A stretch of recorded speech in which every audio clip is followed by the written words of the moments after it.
ሰላም የኔ ሰዎች፣ ቡናችንም ያዙ፣ ስልካችንም ቻርጅ አድርጉ፣ ወንበራችንም አስተካክሉ። ወገኖቼ ዛሬ አንድ ነገር ገርሞኛል። ሩታና አብርሽ ሲጣሉ ሄርሜላ ነበረች፣ ሲታረቁ ሄርሜላ አለች። አሁን ሄርሜላ በታሪክ ውስጥ እንደ ዋይፋይ ሆናለች። ምንም ብታጠፋ ደግማ ኮንታክት ታደርጋለች። እኔ የምለው ግን አንድ ነው።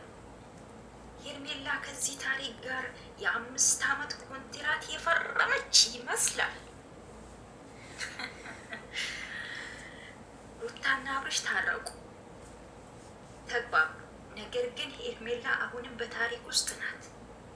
እኔ እኮ የቤቱ ኪራይ ተከፍሎ እንደሆነ መጠራጠር ጀምሬያለሁ። ከዚህ በላይ ሄርሜላ ከታሪክ ለመውጣት ብትፈልግም ጂፓሷ መልሶ ወደ አብርሽ ሩታ ቤት የሚመራት ይመስላል። አሁን የሄርሜላ ደጋፊዎች እንዳይቆጡኝ አንድ ጥያቄ አለኝ። ሄርሜላ ስትናገር እውነት ነው ትላላችሁ፣ ሩታ ስትናገር ደግሞ ተሳስታለች ትላላችሁ። ይህ እንዴት ያለ ህግ ነው ወገኖቼ? ግን በቁም ነገር ስናየው ሩታና አብርሽ ታርቀዋል። ለልጃቸው ሲሉ አዲስ ገጽ ለመክፈት ወስነዋል። ይህ ደግሞ የሚያስደስት ነገር ነው።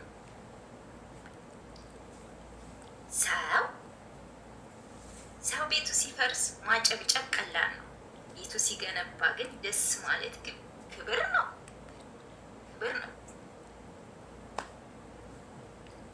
ስለዚህ እኔ የምለው አንድ ነው።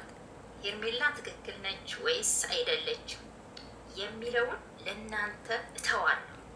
ግን ሩታና አብርሽ የጀመሩት አዲስ ህይወት እንዲሳካ መመኘቴ ይሻለኛል። እስኪ እናንተ ንገሩ። ሄርሜላ ከዚህ በኋላ ከታሪኩ ራሷን ማራቅ አለባት ወይስ አሁንም እንደ ዋይፋይ ኮኔክት ማድረግ ትቀጥላለች? አስተያየታችሁን ከታች ጻፉልኝ። ላይክ እና ሰብስክራይብ ማድረጋችንም አትርሱ። በድጋሚ እስከምንገናኝ ሰላም ቆዩ። ላይክ፣ ሰብስክራይብ፣ ሼር ማድረጋችሁን እንዳትረሱ። ቻው።